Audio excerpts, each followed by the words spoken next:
존귀하신 하나님 감사합니다. 오늘도 주님의 말씀 앞에 섭니다. 하나님 같이 하여 주십시오. 존귀하신 예수님 이름으로 기도합니다. 아멘. 교회 지금 마이크 시스템이 좀 문제가 생겨서 지금 이거 핸드폰으로 찍고 있는 거예요. 그래서 소리가 좀 안 좋아도 이해해 주시면 감사하겠습니다. 하나님의 말씀 시편 76편입니다.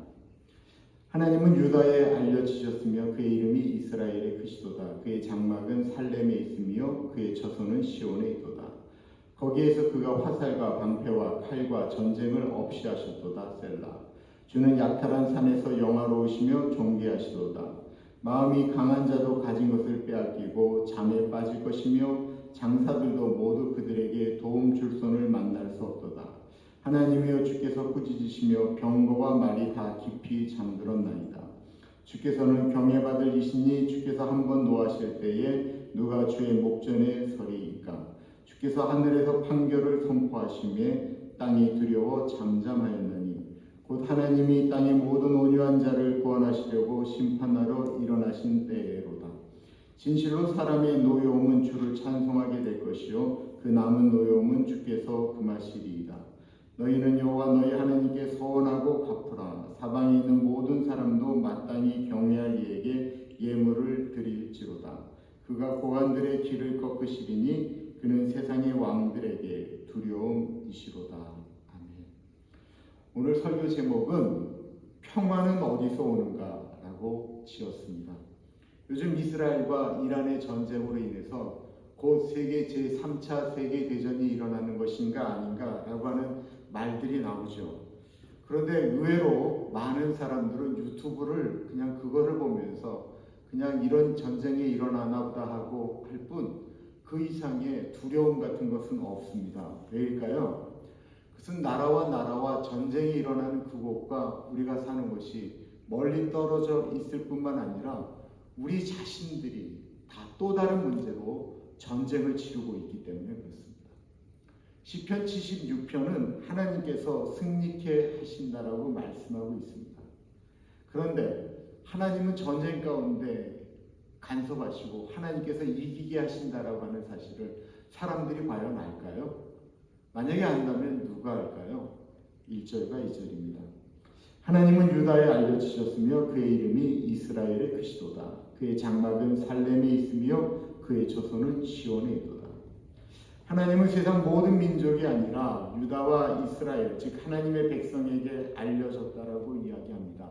하나님은 온 세상의 주인이시지만 그 이름은 먼저 하나님의 백성들에게 드러나고 그들을 통해서 하나님의 이름이 알려지는 것이죠. 유다와 이스라엘은 구약에만 국한되는 것입니다. 오늘날로 말하면 이 유다와 이스라엘은 우리 예수 믿는 우리들을 이야기하는 것입니다. 즉 하나님은 교회와 우리를 통해서 하나님을 드러내십니다. 오늘 우리는 교회를 다니는 사람입니까? 아니면 하나님의 이름을 세상에 드러내는 삶을 살고 계십니까? 아삽의 시는 전쟁이 끝났음을 선포하고 있습니다. 3절에 보면 거기에서 그가 화살과 방패와 칼과 전쟁을 없이 하셨도다. 거기에서라고 하는 거기는 어디일까요? 하나님의 처소 곧 시온 살렘이라고 말씀하고 있습니다. 살렘은 샬롬, 평화라고 하는 뜻입니다. 시온은 하나님의 임재가 있는 곳이죠. 즉 하나님의 임재, 샬롬이 있는 곳에 평화가 멈추게 됩니다. 이것이 성경의 핵심되는 이야기입니다. 하나님의 임재가 있는 그곳에 진짜 평화가 임한다라는 것입니다. 요즘 세상은 3년 이상 지금 전쟁되어지고 있는 러시아와 우크라이나의 전쟁, 그리고 얼마 전에 발발한 이스라엘과 이란의 전쟁뿐만 아니라 우리는 매일 사람과의 경쟁, 사람과의 다툼, 갈등 가운데 또한 내가 해결되지 않는 여러 가지 문제 때문에 마음의 전쟁들을 치르고 있습니다.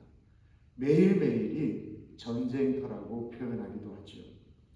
그런데 그 전쟁 가운데 상황은 하나도 바뀐 것이 없지만 때때마다 평화가 임할 때가 있습니다. 언제일까요? 주님이 주시는 평안입니다. 평화 평화로다 하늘 위에서 내려오니. 그래서 어느 때는 기도하면서 눈을 안 뜨고 싶어요. 눈 뜨면 똑같고 눈 감으면 평화가 임하고. 그런데 그 임할 때 오는 평화를 갖고 이 세상을 또 살아가는 것입니다.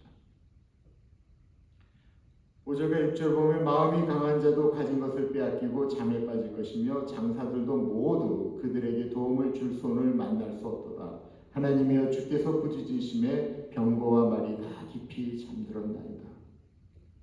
이스라엘의 역사 가운데 히스기야 왕 시대에 아수르 군대 18만 5천 명이 예루살렘을 꽁꽁 에워싸고 히스기야를 항복을 이야기하며 하나님을 모욕하는 이야기들을 막 던질 때가 있습니다. 이스라엘인 사람들이 다 굶어 죽게 되었어요. 너무 두려워할 때였습니다. 그때 히스기야가 목숨을 건 기도를 하나님 전에 가서 올리죠. 그리고 하나님은 말 한마디 없으셨는데 그날 밤에 18만 5천 명이 다 전멸하였습니다. 사람이 한 것이 아니고 하나님이 한 것이죠. 사람들은 이해할 수가 없습니다. 세상은 병거와 말, 돈과 권력으로 지탱하는 것 같지만 하나님의 말씀 한마디면 우리가 쌓아올린 인생의 안전장치는 다 무너집니다. 제일 중요한 게 우리 몸이죠. 우리 몸에 내 거라고 생각하는 그것에 내 안에서 무엇이 지금 자라고 있는지, 어떤 일이 일어나고 있는지 우리 아무것도 모르지 않습니까? 그런데 사람들은 하나님을 두려워하지 않습니다. 하나님을 신뢰하지 않기 때문일까요? 아니면 하나님을 너무 믿기 때문일까요? 7절에 보면 주께서는 경외받을 이시니 주께서 한번 노하실 때에 누가 주의 목전에 서리까. 많은 사람들이 말합니다.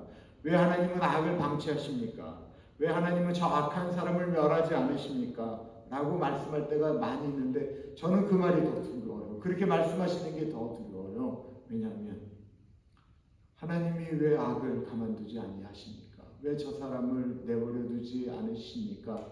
라고 하는 그 말에 내가 들어가 있을까 봐 너무 두려워요. 생각해보면 내가 얼마나 악한지, 하나님이 지금도 오래 참으시기 때문에 내가 여기 있는 것은 아닌가 라는 생각을 하게 됩니다. 그래서 우리는 겸손하게 하나님께 우리 자신을 내려놓아야 합니다. 하나님은 지금 그러므로 참고 계시는 것입니다. 8절을 보면 하늘에서 판결을 선포하심에 땅이 두려워 잠잠하였다라고 말씀하고 있습니다. 하나님이 언젠가는 판결하십니다. 그때를 기다리시는 것이죠. 왜냐하면 구원할 자들이 있기 때문에 그렇습니다. 9절에 보면 곧 하나님이 땅의 모든 온유한 자를 구원하시려고 심판하려 일어나신 대로다. 하나님이 그 한 사람을 구원하기 위해서 지금 기다리고 계시는 거예요. 여기서 말하는 온유한 자는 자기 힘이 아닌 하나님의 은혜를 구하는 사람. 이 사람이 온유한 사람들이에요. 이 온유한 사람 한 사람이라도 구원하기 위해서 하나님은 지금 참고 계십니다. 세상의 평화는 정치, 무기, 대화로 이루어진다라고 말하지만 성경은 하나님의 임재가 있는 그곳에서 전쟁이 끝이 난다라고 말하고 있습니다. 하나님의 임재는 어디에 있습니까? 예수님은 우리 같은 지금 미국에 있는 사람들에게 이렇게 이야기하고 있습니다. 예수님께서 하나님의 나라는 여기 있다 저기 있다가 아니고 너희 마음 가운데 있느니라. 1904년도에요. 칠레하고 아르헨티나가 아주 극심하게 부닥쳤어요. 지금 이스라엘과 이란이 싸우는 것처럼 아주 극심하게 서로 대립을 했어요. 그때만 해도 칠레와 아르헨티나가 다 잘 살았거든요. 그러다가 우리 이러지 말자. 그리고 두 나라가 그 당시 다 캐톨릭 국가였기 때문에 칠레와 아르헨티나 사이에다가 큰 예수님 동상을 세웠습니다. 문제는 이 예수님의 동상이 어디를 바라보는 게 더 많이 갔냐면 아르헨티나 쪽으로 훨씬 더 많이 기울어져 있었던 거예요. 그러니까 평화를 이루자고 예수님 상을 안 세웠는데 칠레 사람들이 들끓었어요. 이거 공평하지 않다라는 거예요. 왜 예수님의 상이 저 아르헨티나로 더 많이 가 있느냐, 우리가 저들보다 힘이 없느냐라고 막 얘기하면서 또 싸움이 일어나려고 할 때 칠레의 한 기자가 이렇게 글을 썼습니다. 예수님이 아르헨티나로 더 많이 가 계신 이유는 아르헨티나가 예수님의 자비하심이 더 필요한 나라이기 때문이다. 이 한마디에 칠레에 있는 모든 사람들이 그래? 그럼 우리가 예수님의 자비를 더 많이 받았으니까 아르헨티나 내가 이제는 예수님의 자비를 더 받아 라고 하면서 그 논쟁이 이렇게 끝이 났어요.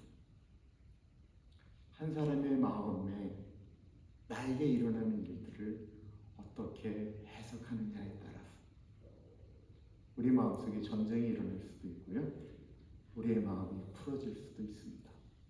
누가 그 일을 할 수 있습니까? 하나님의 나라는 여기 있다 저기 있다 하는 것이 아니고 내 마음에 있느니라. 내 마음속에 하나님의 나라를 모시기 위하여 애쓰고 노력하는 사람이 평화를 이룰 수 있습니다. 하나님의 평화는 어디서입니까? 하나님의 사람들을 통해서 옵니다. 오늘도 그 하나님의 평화가 우리 모두에게 임하기를 기도합니다. 기도하겠습니다. 참으로 존귀하신 하나님,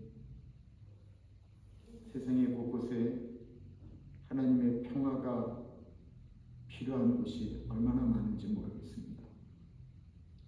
하나님, 그 평화를 이루는 그 주체가 하나님을 모신 사람들, 지금 이란과 이스라엘의 저 전쟁이나 우크라이나나 러시아의 전쟁, 그리고 우리가 매일매일 경험하는 일들 가운데 하나님의 마음을 소유한 사람들이 그 평화를 이루어 나가는 주체가 되게 하여 주옵소서. 지금은 우리 주 예수 그리스도의 은혜와 우리를 너무나도 사랑하셔서 하나밖에 없는 아들을 넉넉하게 보내주신 하나님 아버지 그 크신 사랑하심과 성령 하나님의 감화 감동 역사 충만 교통하심이 오늘도 평화를 이루는 주체가 되겠습니다. 다짐하는 사랑하는 주의 백성들 머리 위에 지금으로부터 영원토록 함께 하시길 간절히 축원하옵나이다. 아멘.